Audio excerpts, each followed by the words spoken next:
What's up, guys? Welcome back to Goshen's Games. I'm Goshen, and today I'm doing a different kind of video. We're gonna do my top 5 picks of the Resident Evil series. So the Resident Evil series spans a total of 7 games in the main series and a whole ton of spin-offs. So we're gonna count down top 5, and we're starting with number 5. Number 5 for me is a PS1 classic, Resident Evil 3 Nemesis.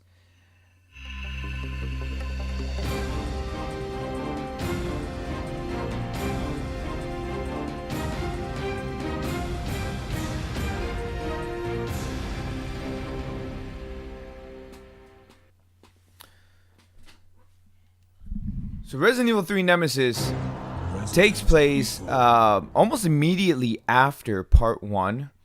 After Jill Valentine and company were able to escape the horror that was the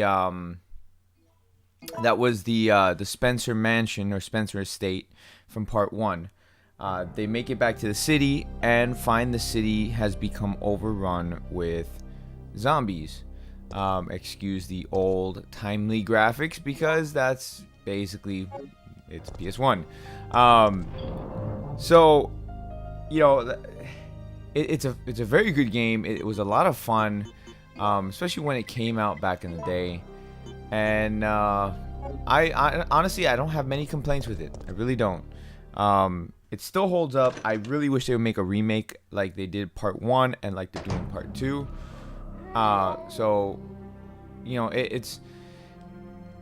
It's a different kind of game because of the fact that not only does it span or does it take place immediately after Part 1, it also takes place in the same time and as Part 2. So those of you who are fans of Part 2 never played Part 3, they kind of go hand in hand, to be honest. Even though the characters don't interact with one another, it's still actually a very, very solid game. And there's other characters. We meet a whole bunch of new characters. We meet Carlos Oliveira, who is a mercenary working for Umbrella, who he finds out that Umbrella is the bad guy, so then he kind of joins Jill and taking down everything. And pretty much fixing the mess that has become Raccoon City, which we all know. I mean, if you're a Resident Evil fan, you know that you can't really fix things. This game did feature quite a bit of puzzles. It was what was also new to this game, which was not in the series at all, was they actually added in a random factor for the puzzles. What do I mean the random factor? Every time you do a puzzle, it's different. So you can't go by a strategy guide per se. I mean, you can, but strategy guide won't help you too much because of the fact that all the puzzles are always random in every playthrough. On top of that, there's another random factor built in with the Nemesis. So the Nemesis will show up in different places in different playthroughs, which is it's really cool that they did that because it gave something new to the game. Because in Part 1, Part 2, everything's predictable. If you played it multiple times, it's all predictable. You know where everything is, and pretty much nothing will shock you. Where in this game, it does. And then on top of that, you have your first inklings of time-sensitive inputs, especially with your encounters of the Nemesis. It gives you options. Do you want to fight the Nemesis? Do you want to run from the Nemesis? Do you want to blow something up to try to divert his attention and stuff like that, so on and so forth. It gave a lot of extra features that Part 1, Part 2 did not have. It's an expansive map because you're in the city, and on top of being in the city, you are also playing through the police station at one point in the game, which is something different to the series because Part 1 took place in the mansion, which was vast and expansive. It was a awesome mansion. You can run through the game in 3 hours. And similar to that, I mean, in every Resident Evil game, you can run through pretty much within about 3 hours time frame. So that hasn't changed throughout the series. Um, like I said, this game in particular gave you it gives you different options in the way things play out. On top of that, there's different endings. So you have a good ending, you have a bad ending, and then you also have a secret ending depending on if you did everything. On top of that, there's also epilogues at the end of the game once you finish the game, which gives you a bit more of story as far as some other characters go. So characters such as Ada, Leon, Claire, Barry Burton, characters that aren't necessarily in this game, but they make an appearance with the. Why did I click on that? They make an appearance because of the way that plays out. So it's actually really cool how they did things like that. Like I said, I wish they would do a remake.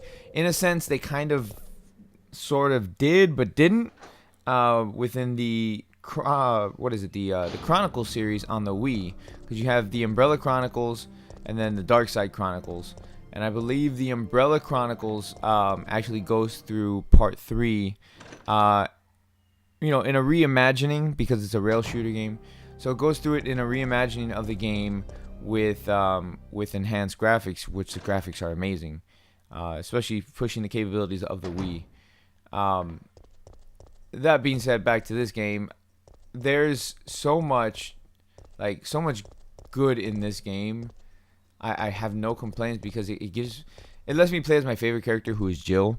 On top of that, it goes away from picking, are you playing as Jill or are you gonna play as somebody else?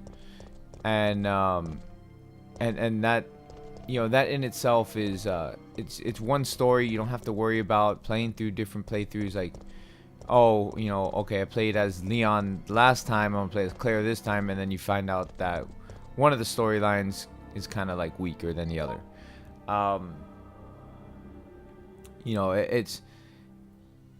It's one of the other things that this game also provides, that it's very cohesive story. It's a little bit more action based than part 1, a little bit more, well, actually, I would say pretty much on the same level as action based as part 2 was. And like the character design, I mean, obviously, like, can't you tell, like, by the pixelations, like, she's beautiful. But as far as like the enemies go, the way that they designed the Nemesis was awesome. It really was. And he's a prevalent, he's a tyrant, and he's a prevalent enemy throughout the entire game, because he's hunting you down, because he's pre-programmed from Umbrella to hunt down the STARS members, and that's what Jill and company are. They're members of STARS. And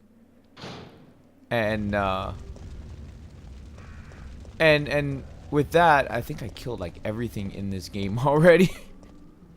But yeah, with that, like, there's just, it's so much. Like, if I'm gonna go ahead and rate this game for you guys, I would say I'd give it like 7.5. Definitely worth playing. Reason why 7.5 is only because it's memorable, because it's a Jill-centric game, but it's not as memorable as part 1 and 2, which we will get to as this list progresses. So, sorry I wasn't able to show you off a boss fight or anything like that. Oh, well, there we go. That actually kind of surprised me. Mowing down zombies. All right. Oh, that one. Oh. But yeah, the Resident Evil game, or Resident Evil series, has been through so much. It has progressed so much throughout its lifetime. You've had,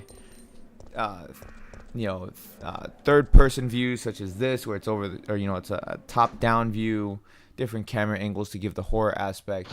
You had first-person shooters, you had rail shooters, you had over-the-shoulder third-person shooters. So there's so much in this game, or in this series, and we will go through most of them. So I hope you enjoyed this, and stay tuned for part 2 where we count it down, and we will talk about number 4. So thank you very much for watching the video today. I really appreciate it, and I'm just going in circles at this point. But yeah, I really appreciate it, guys, and if you enjoyed the video, make sure you hit that like button, subscribe if you're new, and I will catch you all later. So peace out, guys.